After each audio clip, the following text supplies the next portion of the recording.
सर्वे भवन्तु सुखिनः, सर्वे सन्तु निरामयाः, सर्वे भद्राणि पश्यन्तु, मा कश्चित् दुःखभाग् भवेत्।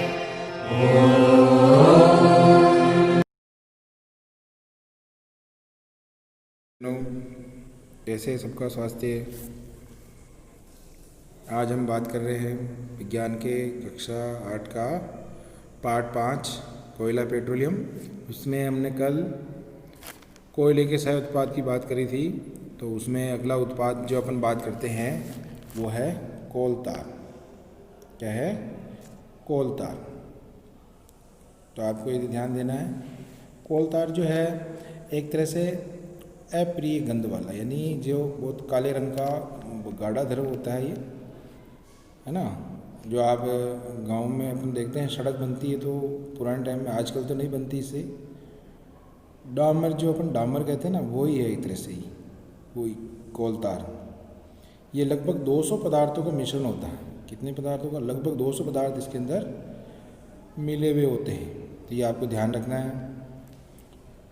और इससे जो है ना बहुत सारे दूसरे उत्पाद प्राप्त किए जाते हैं जो विभिन्न प्रकार की दैनिक जीवन में काम आने वाले पदार्थों में, औद्योगिक निर्माण में इसका उपयोग प्रारंभिक पदार्थ के रूप में होता है। तो आपको ये चीज़ ध्यान रखनी है। अब जैसे उदाहरण दे रखे हैं कौन कौन से ऐसे, तो संश्लेषित रंग है, औषधि है, विस्फोटक, सुगंध, प्लास्टिक है, पेंट है, फोटोग्राफी के अंदर, छत निर्माण सामग्री में इसका उपयोग होता है। इसके अलावा मौत और अन्य कीटों, ये भी मौत क्या है? कीट की प्रजाति, इनको भगाने में प्रयोग लेने जाने वाली नेफ्थलीन की जो गोलियां हैं वो भी कोल तार से प्राप्त की जाती है। तो आपको ये ध्यान रखना है। आजकल पक्की सड़कों के निर्माण में भी कोल तार के स्थान पर पेट्रोलियम उत्पाद बिटुमेन का प्रयोग किया जाता है। तो आपको यहाँ पर भी ध्यान रखना है ना। तो ये चीज़ आगे बात करते हैं अपन कोयला गैस, यानी जो कोयले का जो सह उत्पाद तीसरा वो है कोयला गैस। ये कोयले के जो है प्रक्रमण द्वारा कोक बनाते समय कोयला गैस प्राप्त होती है। तो आपको ये ध्यान रखना है, प्रक्रमण जो कोयले का प्रक्रमण होता है उसमें कोक बनाते समय ये कोयला गैस प्राप्त होती है। इसके अंदर क्या है कि जो इसका जो उपयोग है, सबसे पहले लंदन के अंदर 1810 में और न्यूयॉर्क में 1820 के अंदर जो रोड की जो सड़क होती है उसकी रोशनी जो है, रोशनी करने के लिए, सड़कों पर रोशनी करने के लिए इसका उपयोग किया गया था। सबसे पहले ये ध्यान रखना, प्रथम बार कोयला गैस का उपयोग कहाँ किया? सड़कों पर रोशनी हेतु।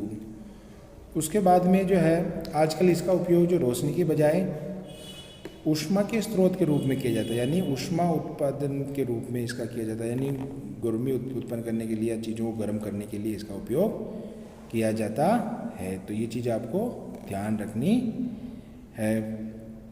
अब बात करते हैं पेट्रोलियम। पेट्रोलियम जो है, पेट्रोलियम का क्या अर्थ होता है? पेट्रोलियम जो पदार्थ है उसकी चर्चा करें अपन, तो प्राकृतिक स्रोत जो भी है, जो प्राकृतिक स्रोत जिससे प्राप्त जो कुछ ऐसे पदार्थ जैसे पेट्रोल, डीजल, ये आप जानते ही हैं, जैसे ईंधनों को क्या कहा गया? पेट्रोलियम पदार्थ। इनको क्या कहते हैं? पेट्रोलियम कहते हैं। इनको पेट्रोल और डीजल जैसे ईंधनों को। तो जो हल्के जो वाहन होते हैं, वो हल्के वाहन जो चलते हैं, जैसे आप मोटरसाइकिल ले लो या दूसरे कोई छोटा व्हीकल, स्कूटर, इस तरह के ले लो, तो ये सब किससे चलते हैं? पेट्रोल से। और जो भारी वाहन जो आपने देखे होंगे, ट्रक है, ट्रैक्टर है ना, ये सब में किसका उपयोग होता है? डीजल का। तो पेट्रोल और डीजल दोनों को संयुक्त रूप से क्या कहते हैं? पेट्रोलियम ईंधन कहते हैं। ये ध्यान देना आपको। अब है पेट्रोलियम का निर्माण, यानी पेट्रोलियम का जो निर्माण है वो कैसे हुआ है। तो इसमें वैज्ञानिकों के अनुसार कि पेट्रोलियम जो निर्माण है वो समुद्र के अंदर लाखों वर्ष पहले समुद्री जीव जो है वो मृत हुए, और वो मृत जीव जो है धीरे धीरे इनके शरीर समुद्र के पेंदे में जाकर जम गए और फिर ये रेत और मिट्टी की तहों में ढक गए और लाखों वर्ष बाद धीरे धीरे इनमें वायु जो ज़मीन के अंदर दबते गए वो, तो वायु की अनुपस्थिति रही उसके कारण और इन पर दबाव पड़ने के कारण यानी उच्च दाब और उच्च ताप के कारण ये मृत जीव जो है समुद्री जीव धीरे धीरे पेट्रोल और प्राकृतिक गैसों में बदल गए। तो इसको समझने के लिए अपन ये ध्यान देना, ये छोटा सा मैंने प्रयोग बनाया है। समुद्री मृत जीव लाखों वर्षों में उच्च दाब और उच्च ताप के कारण ये पेट्रोलियम और प्राकृतिक गैस में बदल गए, तो वायु की अनुपस्थिति में। तो ये चीज़ ध्यान देनी है आपको। ये जो पेट्रोलियम पदार्थ बने हैं इनमें लाखों वर्षों का समय लगा है। अब आगे बात करते हैं हम पेट्रोलियम के निर्माण के बाद, यानी ये जो पेट्रोल है, जो प्राकृतिक गैस है, ये भंडार पेट्रोल के जो है वो ज़मीन से किस तरह से निकलते हैं। तो इसके अंदर आप देख रहे हैं सबसे नीचे जो है तेलाशय चट्टानें दिख रही है आपको, उसके ऊपर आपको जल दिख रहा है और उससे ऊपर तेल और सबसे ऊपर गैस। फिर इनको कुएं द्वारा या ड्रिल करके इनको बाहर निकाला जाता है। तो इसके अंदर ये चीज़ आपको ध्यान रखनी है इस तरह से। तो आपने देखा कि जो है तेल सबसे, जो गैस है सबसे ऊपर है, उससे नीचे तेल है, उससे नीचे जल है और सबसे नीचे तेलाशय चट्टानें। तो ये किस कारण है? ये घनत्व में अंतर के कारण है। ये ध्यान देना आपको। जिसका घनत्व सबसे कम वो सबसे ऊपर, उससे उसका घनत्व तेल का कम, तेल का ज़्यादा, उससे ज़्यादा जल का और सबसे ज़्यादा किसका है? चट्टानों का। तो इस कारण इस तरह से व्यवस्थित होते हैं ये।